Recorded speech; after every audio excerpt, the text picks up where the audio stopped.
রাশি ও কুম্ভ লগ্নের জাতক জাতিকাদের জন্য এপ্রিল 2025-এর মাসিক রাশিফল নিয়ে আলোচনা শুরু করতে চলেছি।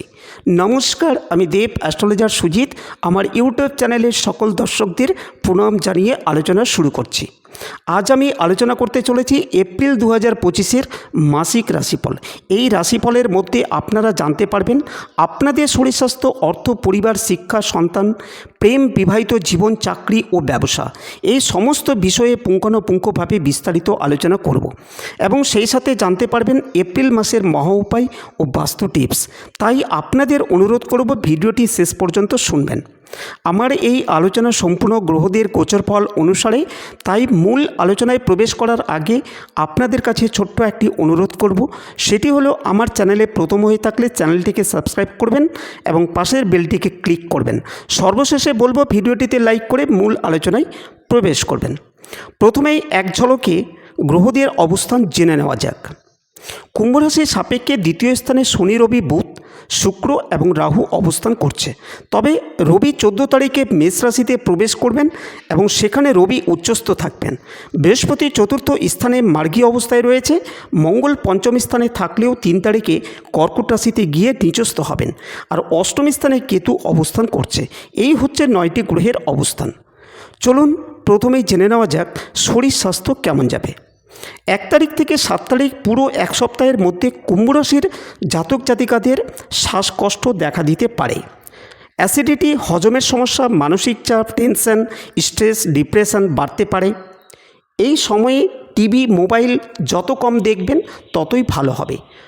হালকা খাবার খাবেন, যতটা পারবেন যোগ ব্যায়াম, মেডিটেশন করার অভ্যাস করবেন। 8 তারিখ থেকে 15 তারিখ এই সময়ের মধ্যে রোগ প্রতিরোধ ক্ষমতা কম থাকবে। হরমোনের সমস্যা হতে পারে, স্কিনের সমস্যায় ভুগতে পারেন। শনির 7.5 তৃতীয় পর্যায়ে শুরু হওয়ায় বাতের সমস্যা, জয়েন্টের ব্যথা হতে পারে, তাই হালকা খাবার খাবেন। 16 তারিখ থেকে 22 তারিখ এই সময়ের মধ্যে রোগ প্রতিরোধ ক্ষমতা বাড়বে। হজমের সমস্যা হতে পারে, পুরনো বা গোপন কোনো ব্যাধি আবার ফিরে আসতে পারে। 23 তারিখ থেকে 30 তারিখ এই সময়ে ক্লান্তি আসতে পারে, কাজকর্মে অনীহা দেখা দেবে, মানসিক চাপে ভুগতে পারেন। এই সময় আমার দেওয়া মন্ত্রগুলো যত বেশি করে পাঠ করবেন আপনারই মঙ্গল হবে। এর থেকে মুক্তির পথ হলো সূর্য দেবতার মন্ত্র পাঠ করবেন, ওম হ্রাম হ্রিম হোম স সূর্যায় নমঃ। এবং শনিবারের দিন সর্ষের তেল ও কালো তিল দিয়ে শনিদেবের পুজো দেবেন। এছাড়া বাস্তু অনুসারে হিমালয়ের সল্ট ল্যাম্প রাখবেন আপনাদের ড্রয়িংয়ের মধ্যে, তাতে ভালো থাকবেন।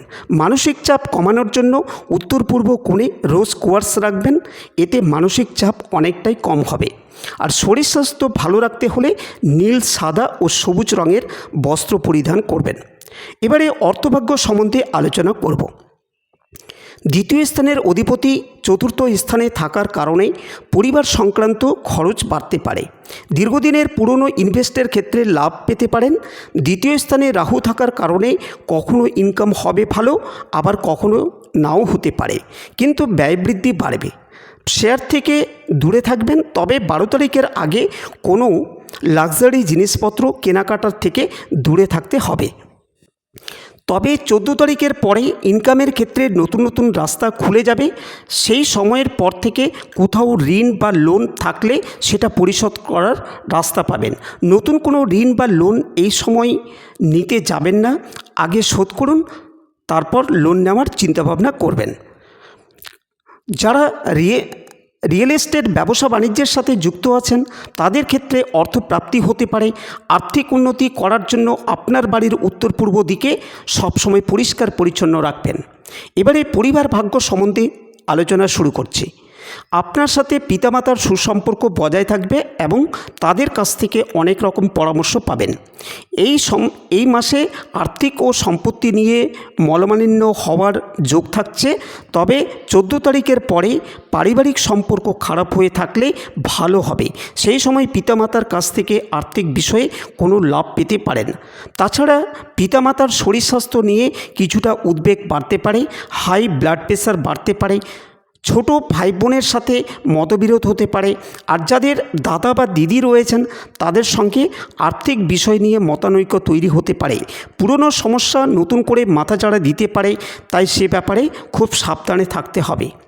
আপনি সদা সর্বদা খুশি থাকতে গেলে এবং বিপদকে অতিক্রম করে চলতে গেলে ওং নমঃ বাসুদেবায় নমঃ এই মন্ত্রটি যতবার পারবেন জপ করতে পারেন এবং সকলের থেকে একটা সাপোর্ট আপনি পাবেন। রিলেটিভদের সাথে আপনার মতবিরোধ দেখা দেবে। এই এপ্রিল মাসে রিলেটিভরা আপনার বদনাম করতে পারে, সেদিকেও সতর্ক থাকবেন। এবারে সন্তান ভাগ্য নিয়ে যদি বলি, আপনার ছোট সন্তানদের শরীর স্বাস্থ্য ভালো থাকবে। আর যেসব সন্তান রোগে আক্রান্ত রয়েছেন তাদের অতিরিক্ত সাবধানে থাকতে হবে। তবে পড়াশোনা নিয়ে যদি বলি, তাহলে 14 তারিখের পরে পড়াশোনায় মনোযোগ বাড়তে দেখতে পাওয়া যাবে। 7 তারিখের আগে পড়াশোনার ব্যাপারে কোনো রকম সিদ্ধান্ত নেবেন না। এই সময় সন্তানের সাথে ভালো সম্পর্ক রাখুন, কোনো কঠোর সিদ্ধান্ত নেওয়া উচিত নয়। সেই জন্য বাড়ির পূর্ব দিকের দেওয়ালে পরিবারের একসাথে মিলে সন্তানের ফটো রাখুন এবং আপনার সাথে সন্তানের সুসম্পর্ক ভালো থাকবে। আর যাদের সন্তান কর্মজীবনের মধ্যে প্রবেশ করতে চাইছেন, যেমন ফাইন্যান্স ডিপার্টমেন্ট, ম্যানেজমেন্ট বা সরকারি কোনো জায়গায় চাকরি করে থাকেন, সেক্ষেত্রে 14ই এপ্রিলের পর উন্নতি হওয়ার সম্ভাবনা থাকছে। তবে 7ই এপ্রিলের আগে যে কোনো রকম সিদ্ধান্ত না নেওয়াই বুদ্ধিমানের কাজ হবে আমি মনে করি। যারা সন্তানের কেরিয়ারের জন্য উন্নতি চাইছেন তাদের উদ্দেশ্যে বলবো, প্রতিদিন সন্ধেবেলায় অশ্বত্থ গাছের তলায় ঘিয়ের প্রদীপ জ্বালাবেন, এতে অত্যন্ত ভালো হবে। আর যাদের সন্তানের বিবাহ যোগ্য রয়েছেন তাদের পারিবারিক মাধ্যম থেকে বিয়ের প্রপোজাল আসতে পারে এবং বিয়ে ফাইনালও হয়ে যেতে পারে, এই রকমই যোগ রয়েছে। যাদের বিয়েতে বিলম্ব হচ্ছে তাদের ওং গাং সিদ্ধিদাতা গণেশায় নমঃ এই মন্ত্রটি প্রতিদিন পাঠ করবেন। আর যারা সন্তানের জন্য নতুন করে প্ল্যানিং করছেন তাদের এপ্রিল মাস যথেষ্ট শুভ থাকছে। তবে 14 তারিখের পরে সন্তান লাভের জন্য খুশির খবর পাবেন। এবারে বিদ্যাশিক্ষার কথা যদি বলি, তাহলে 8ম শ্রেণী পর্যন্ত ছাত্রছাত্রীদের পড়াশোনায় কোনো সমস্যা হতে পারে। যারা 12 পর্যন্ত ছাত্রছাত্রী রয়েছেন তাদের ক্ষেত্রে প্রতিযোগিতামূলক ভালো ফলাফল পাওয়া যাবে, তবে রাগ জেদকে কন্ট্রোল করতে হবে। পরিবারের অত্যধিক প্রত্যাশার জন্য মানসিক চাপ বাড়তে পারে, তাই সকল ছাত্রছাত্রীদের মা সরস্বতীর মন্ত্র পাঠ করা উচিত। ওং ঐং সরস্বতী নমো নমঃ। এছাড়া পড়ার টেবিলে ফ্লোরাইড ক্রিস্টাল রাখলে অত্যন্ত ভালো হবে। আর যারা প্রফেশনাল কোর্সের সাথে যুক্ত আছেন, যেমন ইঞ্জিনিয়ার, ডাক্তার এইসবের সাথে যুক্ত আছেন, তাদের ক্ষেত্রে কোনো চ্যালেঞ্জের সম্মুখীন আসতে পারে। তবে যারা ল নিয়ে বিদেশে পড়াশোনা করতে চাইছেন তাদের ক্ষেত্রে কিছুটা জটিলতা তৈরি হতে পারে। এর থেকে মুক্তির উপায় হলো ওং গ্রাং গ্রিং গ্রং স গুরবে নমঃ এই মন্ত্রটি বেশি করে পাঠ করা। পড়ার সময় সাইট্রিন ক্রিস্টাল রাখবেন। এবারে প্রেম ভাগ্য কেমন যাবে তা নিয়ে আলোচনা করব। প্রেমের ক্ষেত্রে যারা সিঙ্গেল আছেন তাদের প্রেমে স্থিতিশীলতা আসবে, প্রেম ভালো থাকবে। তবে শুক্র 12 তারিখ পর্যন্ত বক্রিয় থাকায় নতুন প্রেমে বিভ্রান্তি হতে পারে, পুরনো প্রেম আবার ফিরে আসতে পারে এবং নতুন প্রেমের ক্ষেত্রে অতিরিক্ত আবেগপ্রবণ হয়ে উঠতে পারেন, এই রকমও যোগ থাকছে। তাই 12 তারিখ পর্যন্ত প্রেমের ক্ষেত্রে কোনো রকম সিদ্ধান্ত নেওয়া যাবে না। তাই প্রেমের ক্ষেত্রে রোজ কোয়ার্টজ সবসময় নিজের কাছে রাখতে পারেন। মঙ্গলের কারণে রাগ জেদ হিংসা বাড়তে পারে, পুরনো সম্পর্ক নিয়ে অতিরিক্ত চিন্তা বাড়তে পারে। মানসিক চিন্তা দূর করার জন্য সাদা গোলাপ শোবার ঘরে রাখবেন। যারা রিলেশনে রয়েছেন তাদের জন্য বাড়ির দক্ষিণ পশ্চিম কোণে ঘিয়ের প্রদীপ জ্বালাবেন, এতে সম্পর্ক অনেকটাই বৃদ্ধি পাবে। লিভ ইন সম্পর্কের ক্ষেত্রে পারিবারিক এবং পরিবারের চাপ আসতে পারে, সেদিকেও আপনাকে সতর্ক থাকতে হবে। আপনার ঘরের বিছানায় চাদর ও ঘরের সদর দরজার পর্দা সাদা রঙের ব্যবহার করলে মনের মধ্যে অনেকটাই স্বস্তি ফিরে পাবেন। এবারে দাম্পত্য জীবনের কথা বলতে গেলে যারা অবিবাহিত আছেন তাদের বিবাহের কথাবার্তা পিছোতে পারে, কারণ শুক্র 12 তারিখ পর্যন্ত বক্রি অবস্থায় থাকবে। এদিকে বুধ বক্রি অবস্থায় রয়েছে, তাই নতুন সম্পর্ক আসলেও তাদের সাথে ভুল বোঝাবুঝির সম্ভাবনা থাকবে। তবে আপনার উপর পরিবারের একটা সাপোর্ট থাকছে, চিন্তা করার কোনো বিষয় নেই। বিবাহের সম্ভাবনা থাকবে, পরিবারের উপর বিবাহের চাপ আসতে পারে, তবে 12 তারিখের আগে কোনো রকম সিদ্ধান্ত নেবেন না। আর যারা বিবাহিত আছেন তাদের সম্পর্কের ক্ষেত্রে কোনো স্থিতিশীলতা থাকলেও দায়িত্ব ও চাপ দুটোই বাড়তে পারে। পরিবারে পারিবারিক এবং আর্থিক কারণের জন্য ভুল বোঝাবুঝি বাড়তে পারে, তবে মাঝে মধ্যে বিবাহিত জীবনে ঝগড়া অশান্তি হওয়ার সম্ভাবনা থাকবে, কারণ মঙ্গল ষষ্ঠ স্থানে অবস্থান করছে, যার ফলে রাগ জেদ কঠিন থেকে কঠিনতর হতে পারে। তাই এখন থেকে সতর্ক থাকার চেষ্টা করুন। প্রতিদিন শিবের মন্ত্র জপ করুন এবং শিবলিঙ্গে জল ঢালুন। আর যারা ডিভোর্সে রয়েছেন এবং দ্বিতীয় বিবাহ করতে চাইছেন তাদের উদ্দেশ্যে বলবো, অতীতের সম্পর্ক নিয়ে বেশি চিন্তাভাবনা করতে যাবেন না। নতুন সম্পর্ক আসবে বা ভুল সম্পর্কের মধ্যে হয়তো জড়িয়ে পড়তে পারেন, সেই রকম ঝোঁক রয়েছে।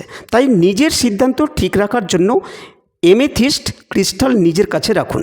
হালকা গোলাপি বা সাদা রঙের বস্ত্র পরিধান করতে হবে, এতে খুব ভালো সফলতা পাবেন। ডিভোর্সিদের আইনি সমস্যা বাড়তে পারে, যারা অলরেডি মামলা করেছেন তাদের ক্ষেত্রে এই সমস্যা দেখা দেবে। মানসিক অস্থিরতা বাড়তে পারে, আইনি বিষয়ে অর্থ খরচ বাড়তে পারে, এই রকমও ইঙ্গিত রইল। তাই এই রকম সমস্যা থেকে বেরিয়ে আসার জন্য প্রতিদিন অশ্বত্থ গাছে জল ঢালুন এবং বাঁ পায়ের গোড়ালিতে কালো সুতো দিয়ে বাঁধুন, এতে অনেকটাই ভালো থাকবেন। এবারে চাকরি ও কর্ম নিয়ে বলতে গেলে, যারা চাকরি করেন তাদের চাকরি ক্ষেত্রে ধৈর্যশীলতা বাড়বে। যারা নতুন চাকরির পরীক্ষা দিয়েছেন তাদের ইন্টারভিউ বা কল লেটার পেতে দেরি হতে পারে। রাহুর কারণে দক্ষতা তৈরি করার ব্যাপারে সমস্যা হতে পারে, সঠিক কর্মের ব্যাপারে কনফিউশন তৈরি হতে পারে। যারা চাকরির কথা ভাবছেন তারা প্রত্যেক দিন বৃহস্পতির বীজমন্ত্র পাঠ করুন। ওং গ্রাং গ্রিং গ্রং স গুরুবে নমঃ, এই মন্ত্রটি 28 বার করে জপ করুন।